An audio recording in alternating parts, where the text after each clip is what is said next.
again. Oh. So I'm just going to reintroduce you, Sundy. So now that we're 1 minute past 11. On time, nearly. I know. So yeah, so welcome everybody to Silver Tent TV and the interview Challenging the Narrative with Sundy Gilchrist. Those of you who are watching the Facebook Live will have already heard the introduction, but as I forgot to press record, I'm doing it again. So the way that I see Sundy is this incredible woman that, oh, I see you sucking the marrow out of life. But you don't only do that from what you find pleasant and fun. You're a woman that goes deep and deep into the shadow, and you do open those proverbial can of worms.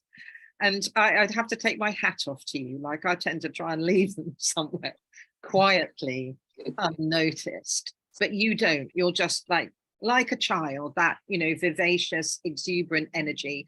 Open the can of worms and throw them everywhere. So for the second time, and let's get this right now, we're recording, and I've got a lot of noise going on in the background, I hope can't be heard. Welcome to our Silver Tent interview, Sundy Gilchrist, on Challenging the Narrative.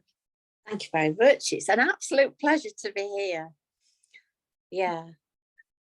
Excellent. I know that we're going to laugh a lot through this, and I do hope that people are going to be laughing with us, and for absolutely the right reasons.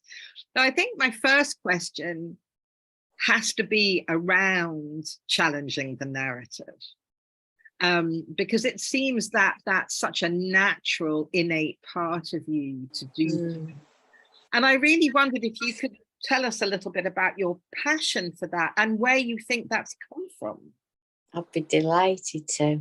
It's only just as I've got older, it's sort of formulated this sort of concept, and I wonder, you know, like, as a soul, you know, that I've recently tuned into the fact that we are souls in a human body. So I have this picture of me being a little soul somewhere with other little souls who all, I fancy going to Earth and choosing everything that I wanted to experience. And but then, of course, you get born and you completely forget. It's like you just don't have that memory of what you agreed to. So then I think it makes sense. It just makes sense. You know, my mission, I think my mission is it's definitely around communication. It's definitely around people communicating well and healthily and lovingly with each other. And because for me now, I think the main problem that we have in the world is that people don't speak of what isn't working for them on an individual level. Don't express that, just like push it under the carpet, pretend it's all right, and don't ask for what we want. And instead, and it seems a simple concept to me, and I wonder how we got so lost. But I over the years, I can just imagine that is the consequence of where we're at now in the world. So my mission is to help people to cross the conflict, really, to deal and to see conflict in a different way. So going back to how I feel that, you know, I was born in a family that was really noisy. I was the last one of 5. My dad was an absolute dynamo at throwing grenades into dinner parties. I even witnessed him changing his tune if somebody came and started to agree with him. He'd change his point of view. It was very exciting. It was vibrant. It was, and he was the last one of his line as well. He was the last one of 8. So I watched this man, sort of consciously and unconsciously, and learned how to deal with conflict, but from being not at ease with it. You know, it was a problem rather than a solution at that time for me. So yeah, I became quite adept at throwing these, and it would shock me. Sometimes I'd share something about myself because I had this deep desire to connect at that real level. Show me your soul, show me you, don't be a mask. I can, like, and somehow I would open up this person's protection and they'd get upset.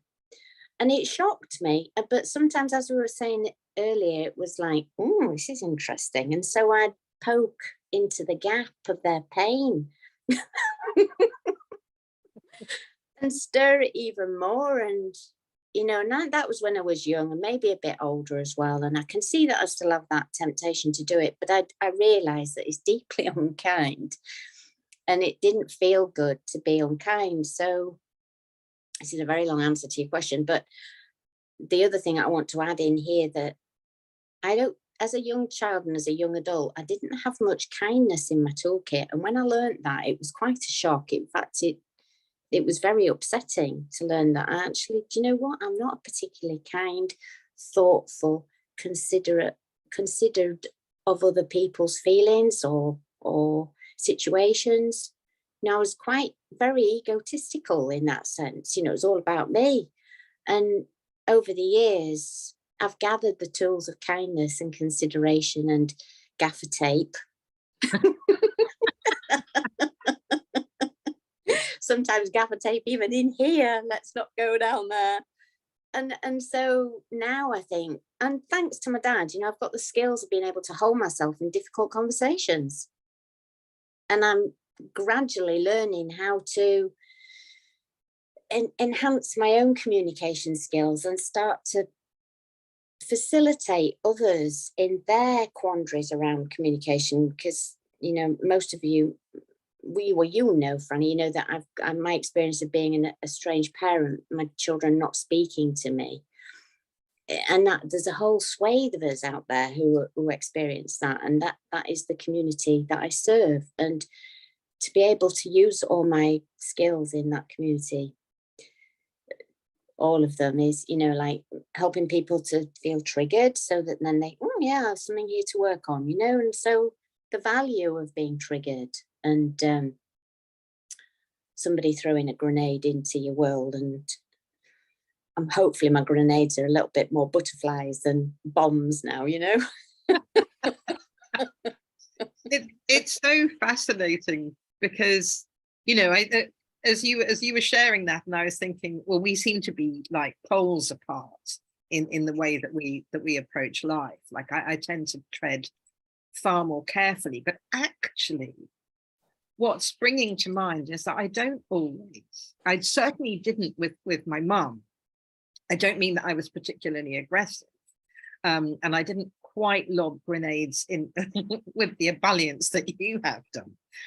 But I would bring up conversations that she found intense, and she would back off from me. And just now I've realized that I would follow that conversation like a dog with a bone. So like I'd almost had her cornered. And she was very good at creating discussion and arguments, not in an argumentative way, but putting forth her point. But I would actually get her cornered, and I hadn't realized that until then. So I think I've got that propensity, but my label, what I've been labeled with, is intense, which I'm sure you've received that label too every now and again from you.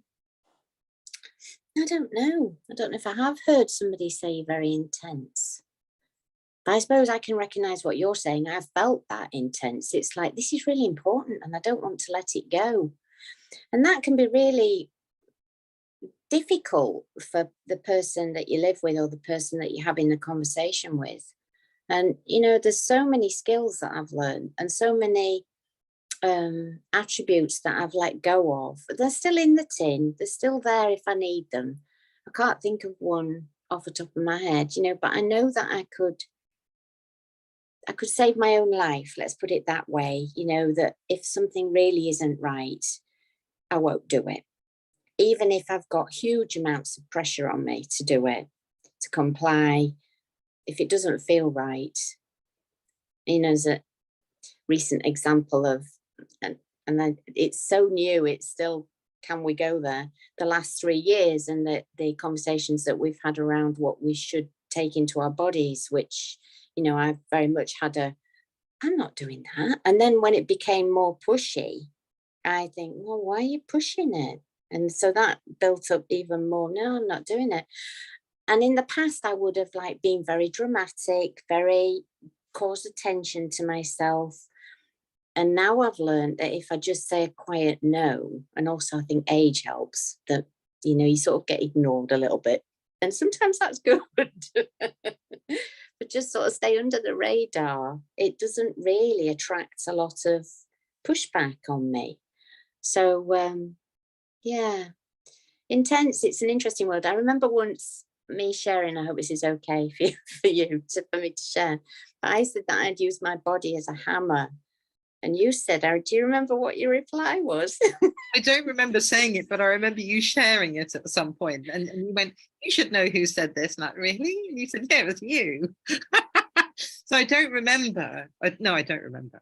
Okay, because you said that you've used yours like a cushion. And I thought, how lovely. I wished my body had some cushion, because I just was like that force of nature.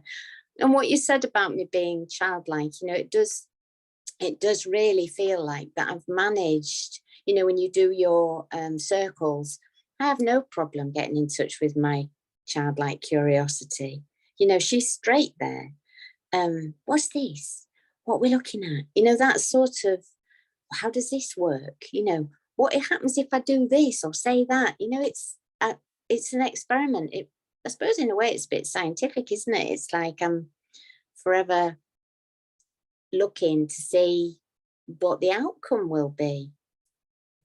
As I've aged, I've got a little bit more, I suppose I've become more considered, that as well. But also I have become a bit more scared, because I've seen the outcomes that I've created as a result of being like that.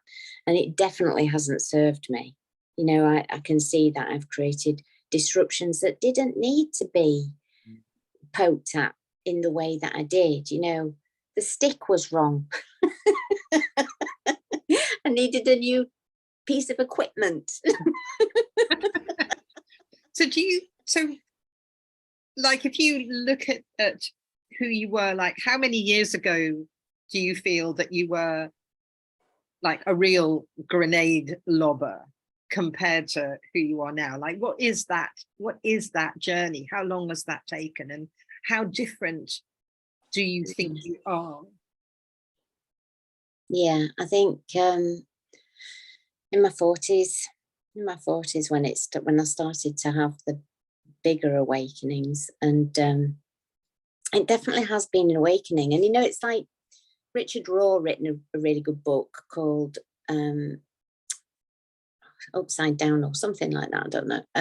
It's about the two halves of life. How like the first half of life, you're creating all your humanness, I suppose, if I want to label it like that, all the stuff around being a human in this world. And then after, the second part of your life is around losing all of that and finding, sort of like getting more connected to the soul mission, the soul purpose, etc. So all of those things, whilst I might have at some point had regrets and shame and guilt and feelings of, oh my God, did I really do that, say that, handle that like that, which I have done. Forgiveness has been a huge factor in my life, and I got it quite fast, because it was on that soul level rather than the human level. So I think all that first part of my life, I was very much living out of my dad's energy.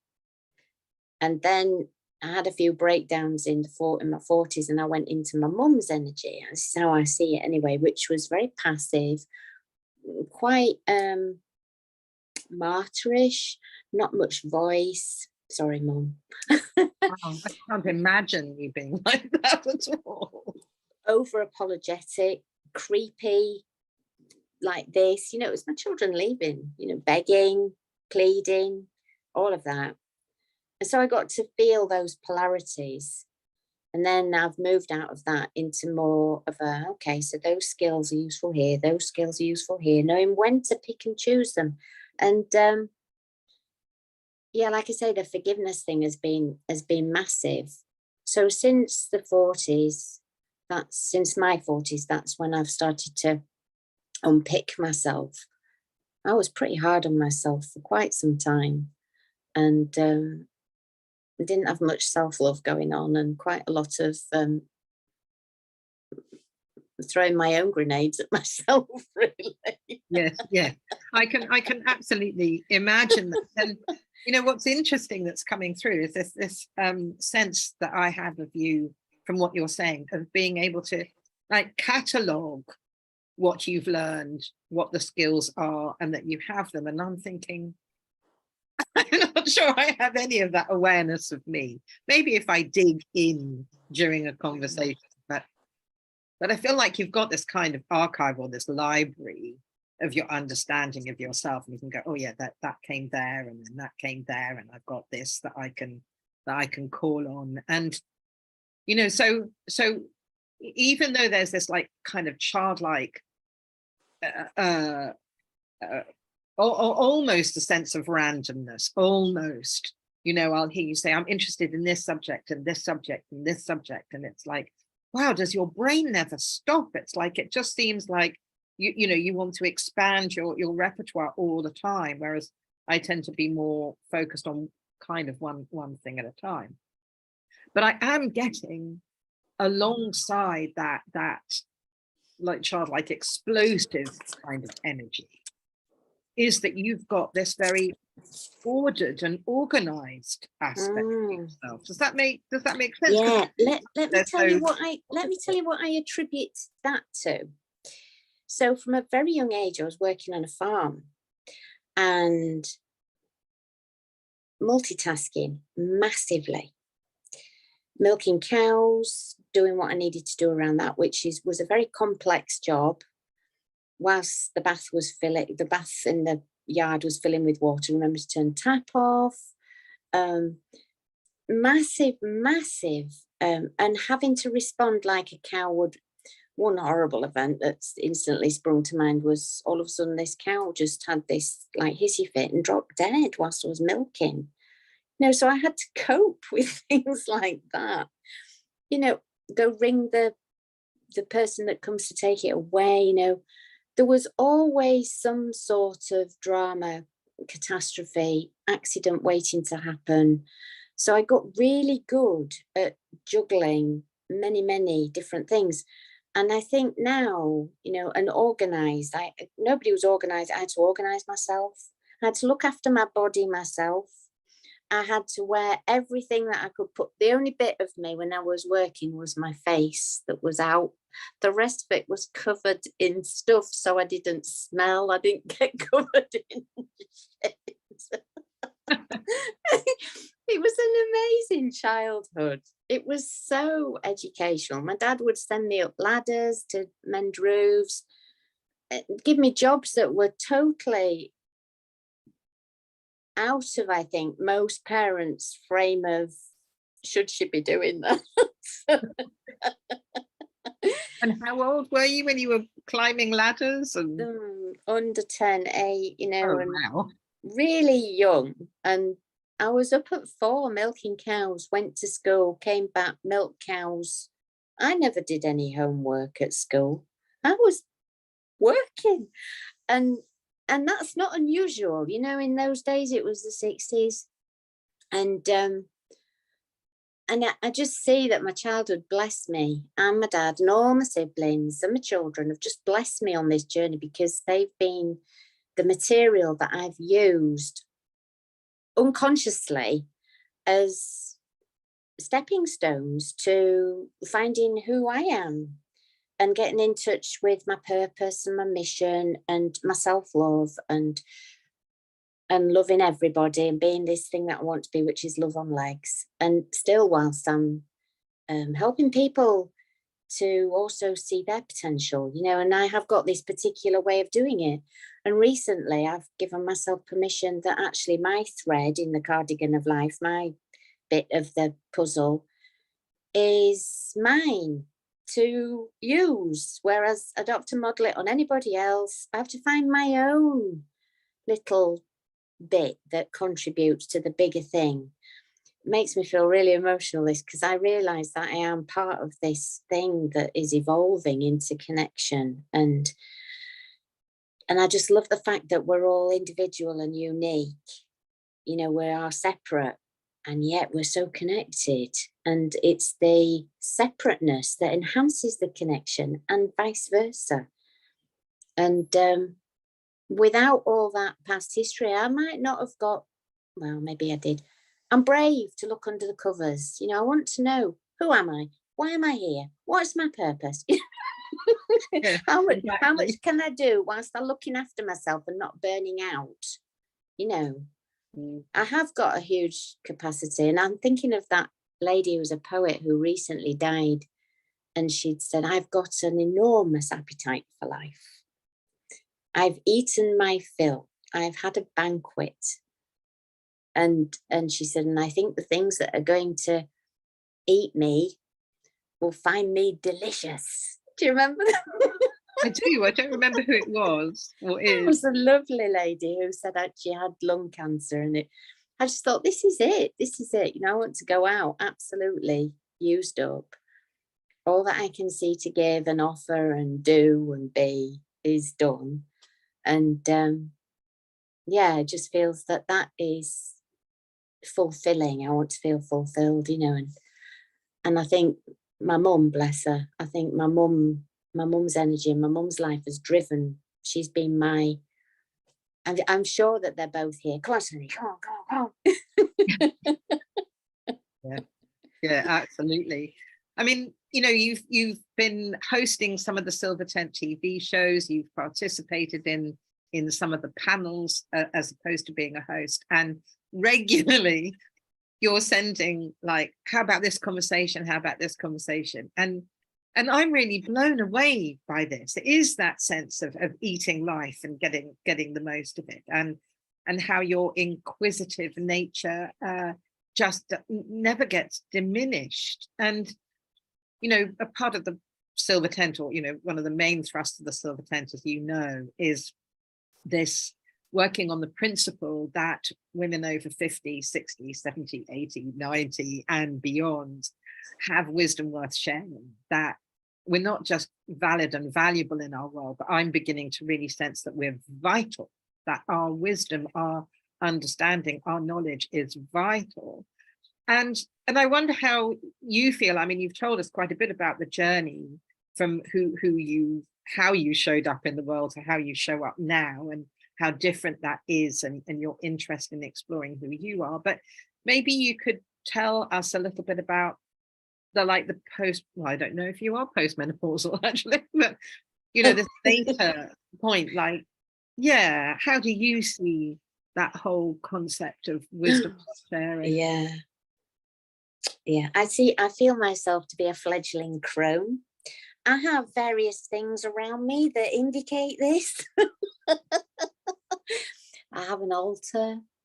When I was 60, which was in COVID year, so it didn't happen, I had a plan to have a croning ceremony, which I had it all in my mind, which I had a lovely space that was farm space, and I had 3 men who were going to be there, and I was going to be obviously have a gown on, and pass underneath a weaved willow arch, which was held by 2 of the men, by a mother that I'd chosen, somebody who was still in mother and somebody who was in crone. And I had this ceremony idea, but of course it never got operated, it never got done. So maybe that's something, the planning of it was really lovely in my mind. And yeah, so I am postmenopausal. There's a story in that I had a Marina coil in for 2 back-to-back 10 years. And so at 46, I had that put in and stopped having any periods from that point. And that was looking back, that was such a loss, because I never actually got to feel the sort of like the winding down or winding up thing. And when the second one came out, I suddenly got this thing that it needed to come out. I think I was 55. I just ran headlong into a brick wall of hormone depletion, I suppose, because these coils have hormones in. So for 9 years, 10 years, I just had this stability. And then all of a sudden it's gone, and it was horrendous. It was really quite, I was physically laid on the floor feeling my heart in shock. I think this pounding, that it was like I had an engine inside me that was trying to rev up. Wow. It was horrendous. And because I'm strong, physically strong, and I guess sort of mentally, emotionally strong as well, I just weathered it mostly. And I had a lot of people, and that's, I suppose, when the second wave of wisdom came, because I had a lot of people around me at that time who were helping me to heal and process. I went into a massive feelings experience, wailing, and it combined with other losses in my life, you know, like especially around my children and my grandchildren, stuff like that. So I attracted all these beautiful people into my life to help. And my back, I had a back injury, my spine, L4, L5, disc compressions, funny leg, etc. Couldn't walk for a while, or at least properly. And the soldier by my side was Stephen at this time. And he learned how to hold the space as a wise elder man, whilst I was in these throes of emotional releasing. So you don't go through something like that without collecting some wise information that is really beneficial to pass on. You know, no matter how bad things are, things do get better. We can't stay in an emotional depleted state forever. You know, it does shift. And even though I did think when I was in the deepest well of my life, probably when I was about 56, 57, I you know, in that void, all my beliefs went, all the values that it was like I was suspended. It was scary. And yet I re-emerged. I was scared I was going to lose the parts of me that I loved. And yet they all came back, and they seemed to have a few new friends with them. So maybe the menopause is a time for losing. I think it is losing a lot of stuff that I didn't need anymore. And in that process, making space for new material to come through and new sort of expressions of myself. You know, I'm owning that, you know, I've lived on the planet for so many years, and I have got something that's really valuable that I can speak of and people can connect with, and then add that to there, because that's what I think it is. It's just we're adding to our own pots of information through our sharings. And if we don't share about what's not working, we can't make any of those adjustments. We're sort of in this suspension of, well, this is the way it is. So that's what inspires me to keep going, to say, oi, this here needs looking at. How about if we, you know, what would it be like if, and things like that, you know, and that's what keeps me going, because I think humanity, it sounds very grand, and it sounds a bit, for me, I still struggle with this. I do feel like I'm here to make a difference. It might just be in, you know, and I'm not saying that well, maybe I am aiming for people that like, but then we lead it in sort of people who are really well known and really, you know, like, maybe I am heading for that. I don't know. And I wouldn't say no to it. And yet, you know, at the level that I touch people's lives and the level that I get touched at by other people's lives, you know, and that's enough. You know, that will suffice. I have a deep desire to be part of something that's on this. How do we make it work? How do we make it really a win-win for everybody, you know, and where it's loving and healthy? And I so get that desire for intimacy. You know, potentially if you became like a global name, that level of intimacy might not be so easy. If you've got like hundreds of thousands of followers, how does that kind of level or elevation allow intimacy, maybe not so easily, and I see that as being something that you really want, that you might want an element of that elevation, but not it being exclusive to that elevation. And so I think that's really interesting. And I'd just love to ask you really about what started your journey, because you work in the arena of estrangement, adult estrangement, I think you call it, don't you? Adult child, yeah. Yes. But recently you've been exploring also grief and dying. And what took you on that journey? Yeah, that's interesting.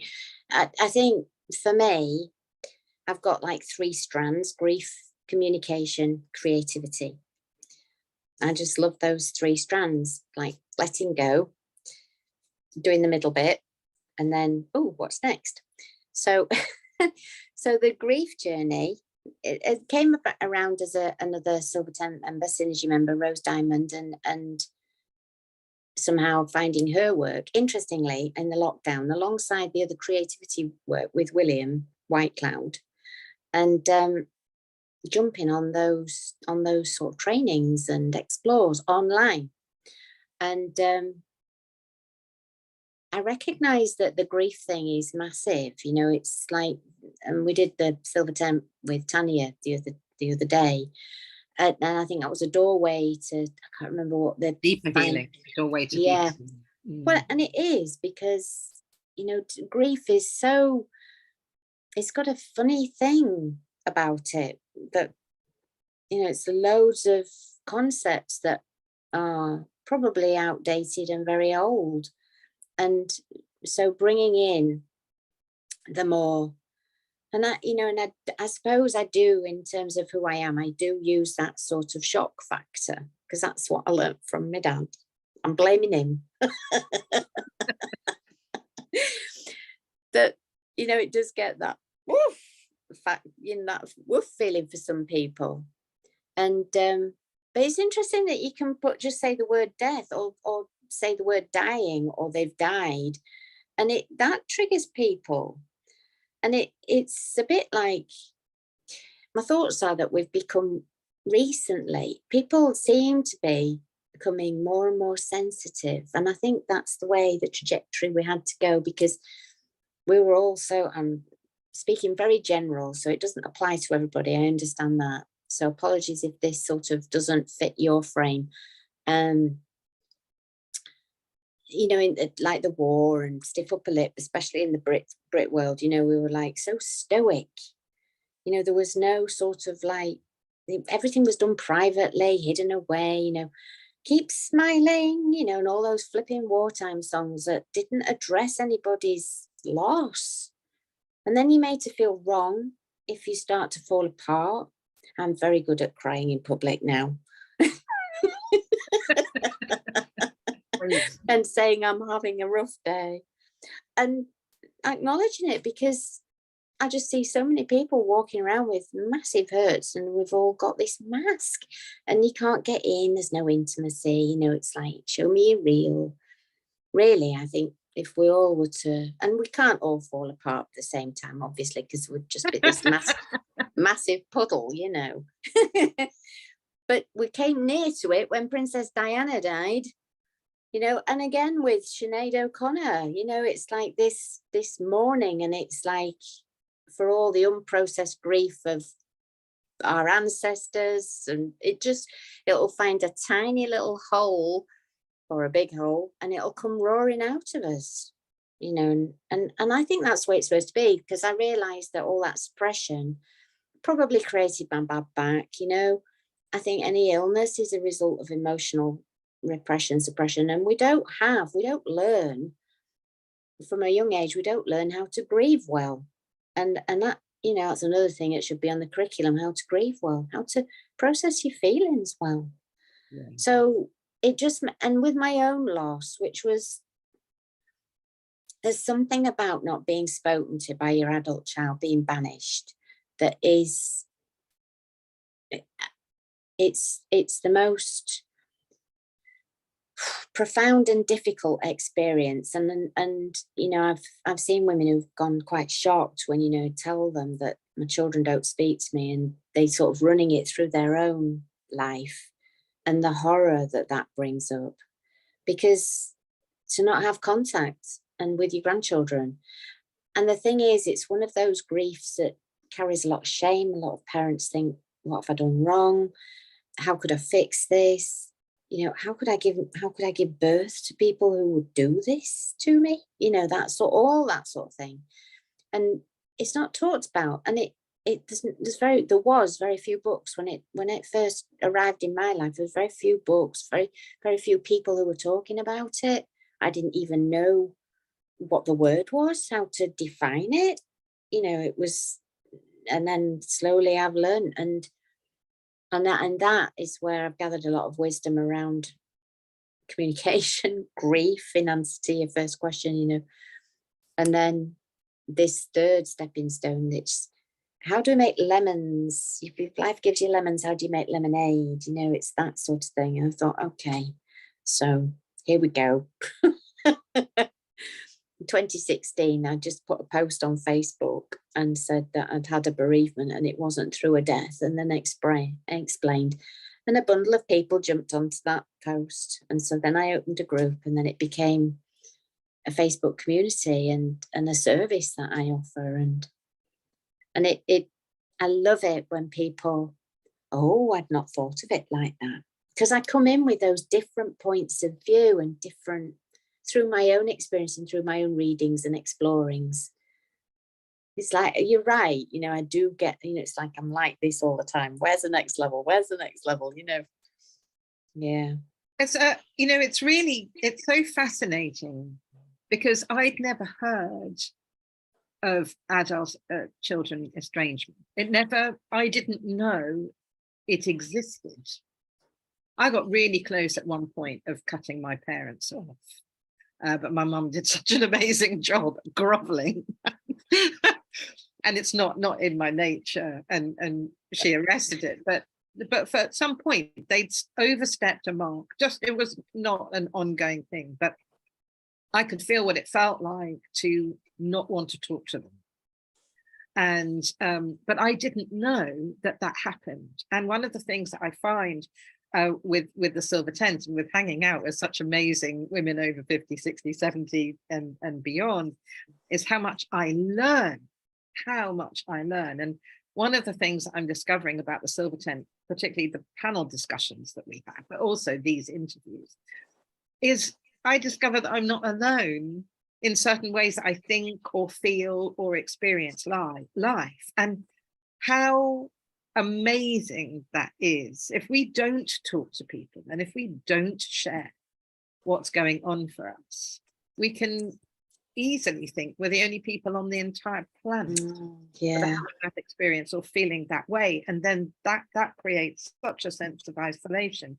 And so I can really see how what you're doing by challenging the narrative around estrangement, around grief, around dying, and around creativity, and also about who we are, like where we come from and how we emerge in the world, is actually, that does bring people together, doesn't it? Just that sense of, it does. I'm not alone. Like, I'm not the only one, really. Yeah. The transformation that can create. Yeah, you've just reminded me, I can see these events that happened in my life, like my dad, the farm, the work that I did. And then I got postnatal depression. And that was my sort of first introduction into mental health issues, if you like. And I was only 20, I was 23 when I was poorly. And I hadn't a clue what was going on. Went to the doctor. You're depressed. What? I don't get depressed. Depression, I'm not depressed. Couldn't believe it. And then like you learn as you go along. Depression is, for me, is like I'm trying to do something in my life that isn't working. I'm trying to force myself into a square peg when I want a round hole or whatever, you know. That's my take on depression. I was given medicine, you know, and I was given a bit of counselling, and I thought, I can't be the only one. Where are all the other mothers that are like me? But nobody was talking together. And so there's that isolation thing. That's exactly what you were saying, you know. And so I can see that that step was me then saying, it's not just me, and I'm going to bloody well talk about it so that others can too. You know, I'm not called Gobby Gilchrist for nothing. I absolutely love that name. It's so perfect. I've been given this, somehow I've chosen or given this vehicle who's got passion and like a bit of robustness to her, and can now connect with her feelings, and has got kindness in the portfolio. You know, it's like I'm crafting myself into this human being that is useful. For want of a better phrase. Well, talking of that, I've just checked whether there's a message from Steffi, because she keeps an eye on what's happening actually in Facebook. And she said that there's a comment from Carolyn saying, authenticity is so important, honoring and naming our true feelings and what touches us, whether it brings us joy, anger, or tears. Thank you so much for speaking so clearly and sensitively about such a vulnerable topic. So that's just a beautiful bit of feedback. And thank you. Was that Caroline or Caroline? Carolyn. Caroline. Yeah. So just really lovely. And you know, I see how from where you've been, the grenade lobbing Sunday, when, you know, and often people would scatter, wouldn't they? Back off from you. And I always felt like I think I've always wanted to be somebody that can handle those big, deep, difficult conversations. And I don't think I am actually remotely, but I think that's where you're coming from, and what you're really learning, that ability to hold that space. And the more that space is held, the more that more of us can gravitate into those difficult spaces and turn up and say, okay, I'm prepared to listen, or okay, I'm prepared to listen. And I can feel that in my heart. I can feel that gathering, and you know what we're creating here, and I feel will really ripple out through Silver Tent TV. But what we're creating in the Silver Tent and the Silver Group, Silver Synergy, is that greater space for more of us, women over 50, 60, 70, 80, 90 and beyond, coming together in that energy. That it's so powerful, that space, isn't it? It is. And you know, I'm just writing things that I want to say, like, so that lobbing in my younger years, that lobbing of shock factor, was testing for safety. Is it safe? Can I trust these people to hold the whole of me? Oh, that makes me feel like soft and sad. And so I did that deliberately, like, show me a level of intimacy. Can you handle this? You know, and also what I'm getting now is that for somebody who does push the edges, who is a sort of like, don't know what I suppose a conscious disruptor, somebody who sees that something is sticky, stuck, not healthy, oozing at the corners, will like say, have we seen this over here? Like, look at it. Let's look. And some people go, no, let's just leave it. Cover it over with a cloth. But I'm the one who'll say, no, it needs looking at, and rip the Band-Aid off. But also what I'm seeing is that I can't do that on my own. And what I get from the Silver Tent and Synergy increasingly is this framework of support, that some people keep going, keep doing it. Go on, you've got it. You know, and that's what I need. Sometimes it's lonely. Sometimes it's lonely, even though I know that what I'm doing is right in those inverted commas, because nothing's right or wrong. And yet there's some things that do definitely need an eye on. And, you know, and I'm the one that's brave enough to to voice that. And it reminds me a bit of Joe Berry, you know, Joe, who, you know, those difficult conversations, like coming into a room and actually then developing a service with somebody that you might have perceived to be your adversary, and somebody that you might hold a grudge till your dying day. You know, how Joe overcame that. And, you know, there's a similarity in that, you know. And then I want to talk Enneagram, you know, Enneagram number. That was another slice of my understanding of me, you know, the Enneagram, this lovely sacred tool that I've discovered through the work of William. And then when I first realized that my number 8, our core thing about number 8s is that we feel we have no power. And I thought, well, that's a load of bollocks, because I've got loads of power, you know. Just say it like it is, Sundy. But then when I looked underneath, I think, oh yeah, that's power over, Sunday. You're trying to dominate and control and bully and like intimidate and force and all those sorts of like conflicts. I'm just going to get more of the same back, you know, Donald Trump, you know, it's just like what you put out there, you get back. And so I've weaved a way of still being able to put stuff out there and not be so attacked, you know. And Facebook's been brilliant for that, because in the early days, you know, it was rained down on me, my mirror image, you know. But now, you know, some people have a pop, and I've got more tools to be able to still take a stand and be kind and still not. It's so easy, you know. If somebody pokes at you enough, you just go down, you know. It's like, no, I've got to keep up, because even though somebody disagrees and doesn't want to hear, other people do, you know. And so that's what keeps me going, you know. I didn't pick an easy mission, did I? But then being a challenger, you know, being the number 8 with a 7 wings, so I have all these ideas, and you know, and then a 3 backed up with a 3, which is the achiever. Like there was all of them out numbers, you know. I'm working on my other ones, the peacekeeper number 9, and You know, it just makes me think of, you know, we're talking about you challenging the narrative, and we're talking a lot about, or we've talked a lot about how that's created difficulty. And, you know, you've talked about meanness and how you're working on kindness and all of that. But I'd said right at the beginning that you don't do anything by halves, and that's the challenging bit, but also the kindness side of things. And this makes me feel really emotional.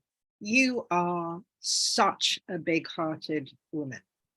You have a massive heart. And, you know, you spent time with the lovely Sarah May, you know, who was one of our Silver Tent and Silver Synergy members at 50. And she died at, how old was she when she died? I don't know, not very old. That's like 51 or 52 or something. And I remember how we were all, you know, she shared her whole journey with us, didn't she? But you became very closely connected to her and served her in that last 6 months to a year so powerfully.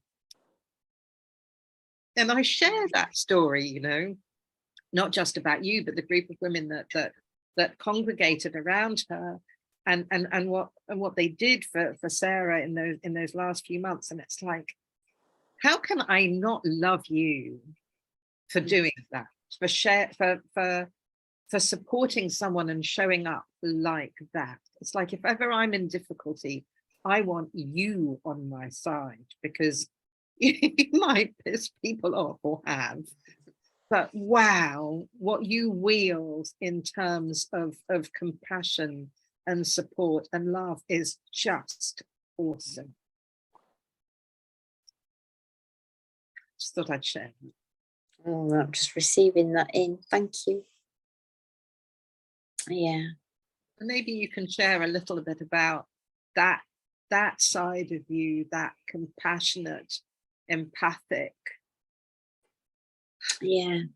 And it, you know, I suppose what gets me the most is seeing people, I suppose, again, I'll track this back to my mum, getting lost in their stuff and not realizing who they are. And that, you know, for me now, especially with women, especially of our age, some of us are so heavily schooled into being certain things and not thinking that we can be other things. And my God, the world needs us women. We've sort of, this is my take on it. You know, as harsh as this may sound, this is sort of, sometimes I think, you know, that my children are giving me space to be this voice, because I'm not lost in the other stuff, the other domesticity of what it is to be a mum and a grandmum and all of that. I would like it both. I would have loved both. And it seemed, and it was a difficult choice, because I realized I could have made that choice at some point. I could have stopped my life to stay in that paradigm. And I didn't, you know, and I chose, and it was bloody painful. I'll tell you what it was. And this is what I see. I see that some of our adult children who are exiting out of a life, it could be reframed, that we've got all this space to do what we need to do for the world, because we're mothers and we're women and we've got wisdom. And so that's part of my thing, is like, I can see you, I can see the gifts that you've got, I can see, and people can't see their gifts, you know, and I think, and so for that's me, like, I want to get hold of some people by the collars. I go, look at yourself. Likewise, I think we really share that passion. Just look at yourself, you're gorgeous, you're fabulous, you're this walking miracle on legs. And that, I think, for me is, and also I want, this is the truth here, I want people to shape the shit up so it's a better world for everyone. That's great. That's great. And so that's where my big heart comes from. It's really just a selfish thing. Can we live in a nice world so I can play with everyone? Wow. So challenging the narrative is just, it's in your bones, isn't it? It's in your DNA. I think it must be. I'm Scottish ancestry. My grandfather was a steel worker in Glasgow, or maybe it was his granddad that was his dad. And then my dad, bless him, you know, like, he had this idea. He was one of 8. He was a telegraph boy in Leeds. So my entrepreneurial, like, force of energy is from that line, is from the Gilchrist Scottish line, because he got himself a telegram job after he left school at 13, got himself a milk round, got himself a farm, didn't have a clue. Just because he was on a milk round, he said, well, I can get the source, I'll just get cows and I'll get a farm. And so he got a farm, got my mum, got all of his kids working for him, and then left us all doing bits and bobs whilst he buggered off to this Yorkshire's coming out in me, buggered off to the golf club whilst we were all working. Wow. And then had the audacity to say he was a self-made man. Wow. So yes, I think that's where the fire comes from, definitely from the Scottish ancestry, and that passion that runs through me, and I can feel now like I'm very animated. You know, it's like this sort of work play is what livens me up and raises my vibration, my frequency.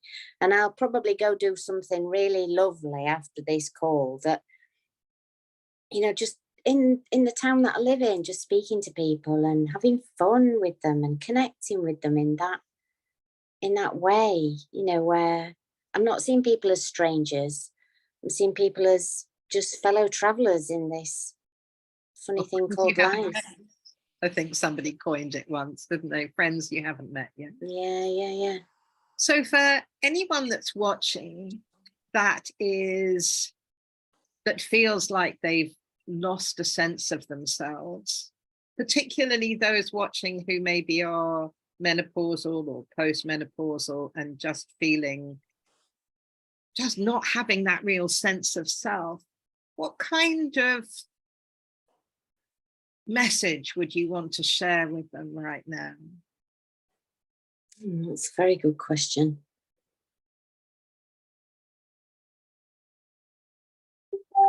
I think it really is finding out what you love to do. And I think that's often buried under lots of layers of responsibilities, duties, other people's expectations. So I think exploring, finding out, where am I in my life? Who am I in my life? You know, like putting the spotlight on yourself, which can be incredibly hard because we're, like I say, we've been so schooled into thinking of other people first and not us. It's like finding the little nugget that's inside that's just waiting. And it's really funny. I tell you how that's emerging as an image in my mind. It's like a little worm, weirdly, a little worm wanting to be pulled out of that can and shown the light, a little worm of love, or a little worm of creativity. And yeah, how funny that would pop up like that. I'm just wondering, let me just check here. Okay. Oh, no, that's okay. So we've just got that Steffi's posted your website and Healing Parents link in Thank you. live. So for anybody that wants to contact you directly, and I would recommend actually that if anyone watching, for those of you who are watching that really resonate with what Sundy has been saying, contact her. She loves connection and communication, so she's open to being connected with and communicated with. And yeah, you've got so much to offer the world, Sundy, from that massive heart, but also massive brain. I think they're quite equally sized, really. I'm glad you didn't mention the boosh. I didn't, did I? But I think you've already done that, of Gobby Gilchrist there. But it's been just brilliant chatting with you and getting a little bit deeper under the hood over an hour with you, and exploring who you are and what consistently fires you up to challenge the narrative. And I really look forward to the next very gentle grenade that you love, because they don't explode in the same way anymore, which is just great. And I look forward to all your Silver Tent TV appearances as host and as panel participants. So as a last note, is there anything else that you'd love to share? Maybe a nugget of something that nobody or very few people know about you? That's an interesting one. I know. Is that, oh yeah, and look at something that nobody knows about me.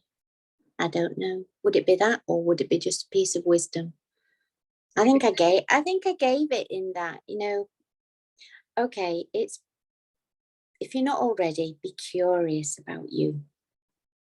That's beautiful. I love that. Be curious about you. What a wonderful note to end on. Thank you so much, Sundy. And yeah. Thank you. Bye-bye. Bye.